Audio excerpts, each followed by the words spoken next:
What's up, everybody? It's your boy Joshua Edwards, live from my very own summer room. This is season 3, episode 45 of Joshua's Proximity. Man, I got a lot of things I want to talk about. Obviously, the head coaching situation in Indianapolis, and I can't say that I wasn't right.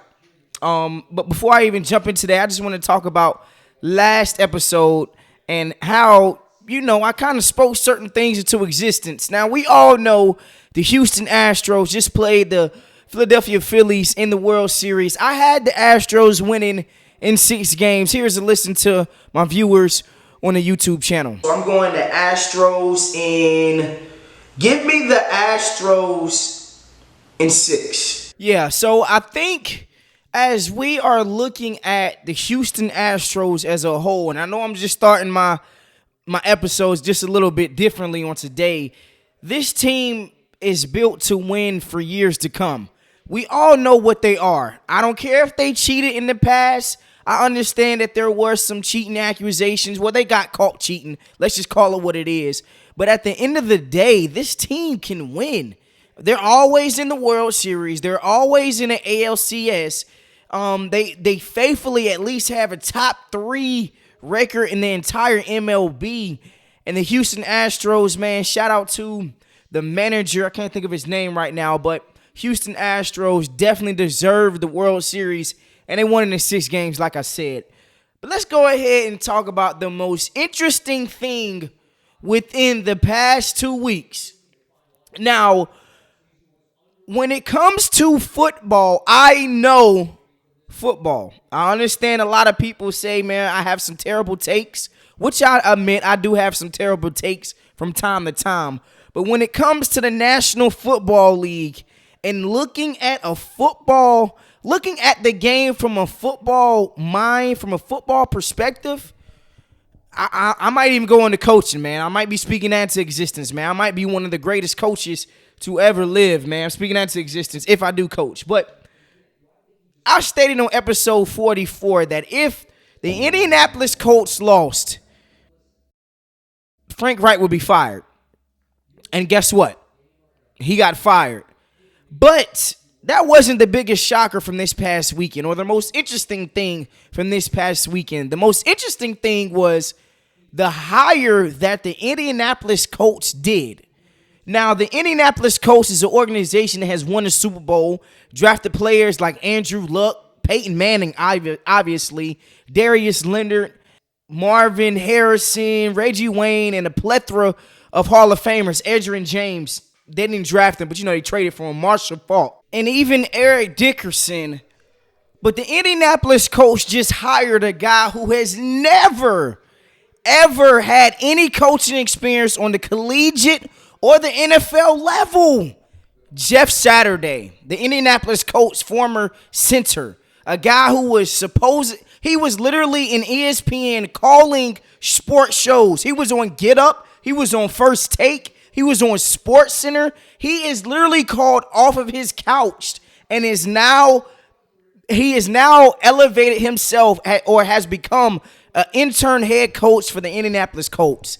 Man, I would be very remiss if I did not talk about the hidden, I guess you could say, racism behind it, man. I got to call it for what it is. Got to call a spade. Jeff Saturday, no coaching experience.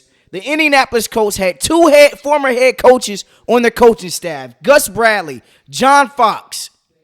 They hired a guy who was literally at home throwing pancakes at the television on Get Up, bro.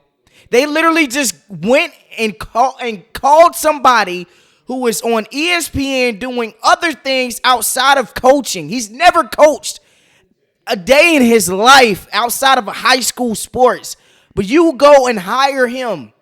That's like Shaw University calling me as I'm making this podcast. I've never coached a day in my life, and I got to go now and coach the football team for Shaw University.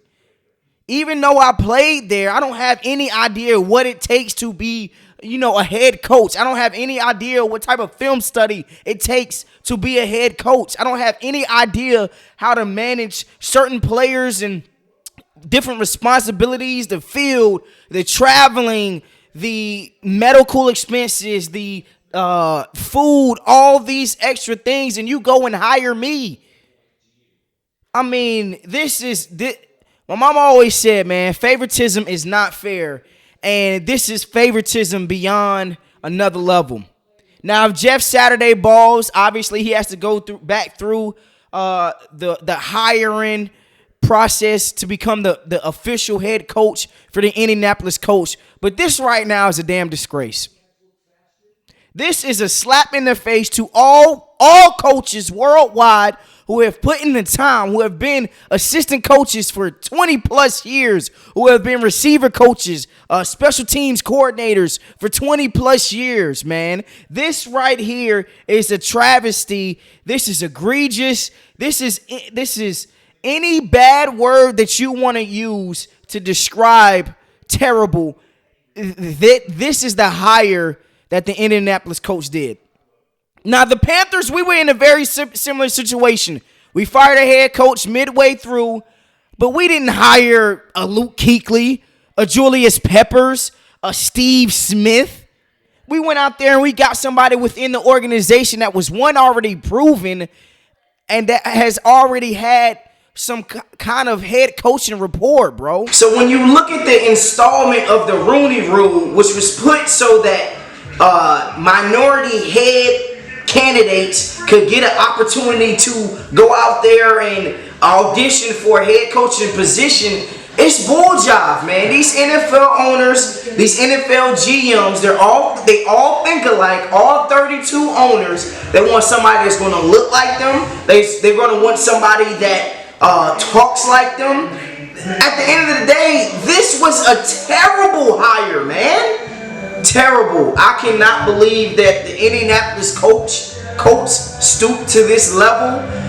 It talks about all of the process from a black man's perspective of all the things that we suffer, man. We have to go through all types of different hoops and hula hoops and curves and bumps in order to get where we want to, man. Guys out there, 20 years of experience, 15 years of experience, 5 years of experience. And a guy who's on Get Up, ESPN, is out here throwing pancakes at the television screen.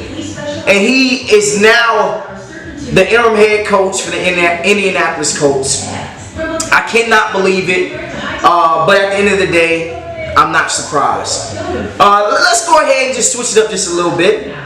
So, we are halfway through the NFL season, and I just want to go ahead and reveal my midway point award winners. So before the season, I'm going to go ahead and list off all my lists. Offensive Rookie of the Years before the season, I had Garrett Wilson and Chris Olave. Defensive Player of the Year, I had Aiden Hutchinson and Sauce Gardner. Offensive Player of the Year, Justin Jefferson. Defensive Player of the Year, Darius Leonard. Comeback Player of the Year, Saquon Barkley. MVP, Josh Allen. And Coach of the Year was Brian Daboll before the season started.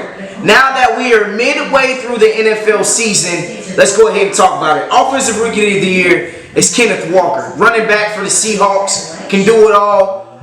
It was a fantastic pickup by one of my homeboys in my fantasy league, and he's doing numbers. Right now, he's without a doubt a top 10 running back. Kenneth Walker, Offensive Rookie of the Year. Defensive Rookie of the Year, Sauce Gardner. I called it early on. I didn't see that he would be like this. Reports are that he is humongous. 6'4". He has all the skills to be an elite cornerback for the years to come.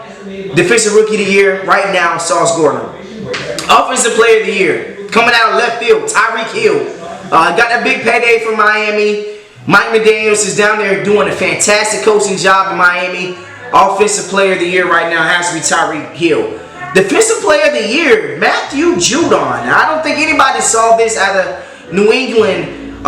He is the NFL current sack leader right now. They are on a bye week, so he has another chance to rest this week. Micah Parsons and Nick Bosa are still in the running for Defensive Player of the Year, but right now it's Matt Judon. Comeback Player of the Year, called it early on. Saquon Barkley, still the Comeback Player of the Year. MVP, It was still Josh Allen until this past weekend against the New York Jets. But right now it's Patrick Mahomes. Patrick Mahomes is playing the best football. The Chiefs are like that. They threw 68 times on Sunday Night Football. Came out with the victory in overtime. Right now MVP is Patrick Mahomes. And the coach of the year right now is Nick Sirianni. There's a couple of coaches that are in the running for it. Brian Daboll, Robert Saleh, but right now it's Nick Sirianni, Coach of the Year. And as we do so often, let's go ahead and talk about the NFL Top 10. Coming in at number 10, the Seattle Seahawks. For everything that I just listed, they have some fine rookies. Okay, they have some really good players right now playing some great football out there in Seattle, Washington. Number 10, Seattle. Number 9, the New York Football Giants. They still have the best running back right now in football in Saquon Barkley. Lights out on defense. Daniel Jones is not turning the ball over. Well coached. Really good football team. Number 9, New York Giants. Number 8, Dallas Cowboys. They're coming off of a bye week. Defense is still stout. Dak Prescott, another week to get healthy. Number 8, Dallas Cowboys. Number 7, the San Francisco 49ers. Coming off of a bye week, you are going to see this team explode. Christian McCaffrey is going to explode. George Kittle. This team, ladies and gentlemen, will be coming out of the NFC. Number 7, San Francisco 49ers. Number 6, the New York Jets. They just shut out the hottest team right now in the NFL outside of the Philadelphia Eagles. The guy that was front runner for MVP, Josh Allen, New York Jets shut him out. Number 6, the Jets. Number 5, the Miami Dolphins. Tua Tagovailoa needs to start getting more takes as far as MVP discussion goes. Right now it's Patrick Mahomes, Jalen Hurts. Has to be Tua Tagovailoa / Josh Allen in MVP talks. Right now, number 5, the Miami Dolphins. Number 4, the Buffalo Bills. For everything that I just listed. Yes, I do understand that they lost to the New York Football Jets, but the Jets are no slouches.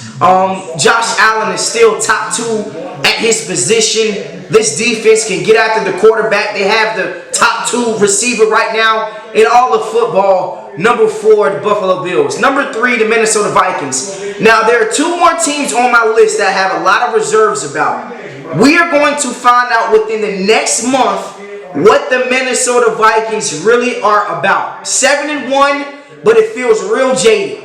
7-1, but it feels real jaded. Number 3, Minnesota Vikings. Number 2, the Kansas City Chiefs. MVP frontrunner, Travis Kelce, Andy Reid. Best quarterback in the National Football League. Needless do I say, number 2, Kansas City Chiefs. And number 1, Philadelphia Eagles. Didn't like what I really saw on Thursday night, but they have another game coming up on Monday night. A longer rest period for the Philadelphia Eagles. I do expect them to blow out the Washington Commanders come Monday night. But right now, number 1, Eagles. 10 Seahawks, 9 Giants, 8 the Cowboys, 7 the 49ers, 6 the Jets, 5 the Dolphins, 4 the Bills, 3 the Vikings, 2 the Chiefs. And the number 1 team right now currently is the Philadelphia Eagles. So as we normally do at the end of each football episode, let's go ahead and talk about predictions for next week. Panthers versus Falcons. Give me the Panthers, man. I got another bet on it. Give me the Panthers. Seahawks versus Bucks. Seahawks. Lions versus Bears. I like what the Bears doing. Give me the Bears. Dolphins versus Browns. Dolphins. Broncos versus Titans in Tennessee. Woo! Give me the Broncos. Vikings versus Bills. If Josh Allen plays the Bills, if he doesn't, give me the Vikings. Texans versus Giants. Giants. Jags versus Chiefs. Chiefs. Saints versus Steelers. Ooh, Saints. Colts versus Raiders. Raiders. Cardinals versus Rams. Give me the Cardinals. Cowboys versus Packers. Cowboys. Chargers versus 49ers. 49ers. And the Commanders versus the Eagles. The Eagles. So, once again, Josh's Proximity. We out, baby.